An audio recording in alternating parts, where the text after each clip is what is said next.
ለምን ይመስላችኋል ዘንባባ በግንባራችን ወይም ደግሞ በእጃችን መስቀል ሰርተን እንደ መስቀል አይነት ቀለበት ሰርተን የምናደርገው?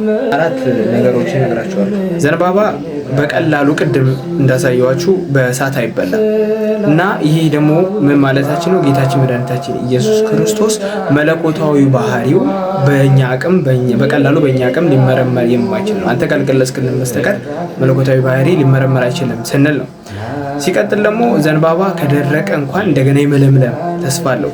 ይህም ጌታችን መድኃኒታችን ኢየሱስ ክርስቶስ የኛ አበቃለት፣ ከተመለት፣ ወደቀ፣ ከዚህ በኋላ አይነሳም ብሎ የታሰበው ህይወታችን እዛ ደረጃ እንኳን ቢደርስ እንደገና ህይወት ሰጥተህ ታለመልመዋለህ ስንል ነው።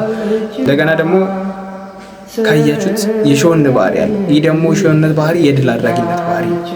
የድል አድራጊነት ባህሪ ደግሞ ምንን ያመለክታል? ጌታችን መድኃኒታችን ኢየሱስ ክርስቶስ ስለኛ ልጆች ብሎ የእኛን ኃጢአት ተሸክሞ በመስቀል ላይ ውሎ ሞትን ድል እንዳደረገው ስንሰብክ ወይም ስንናገር።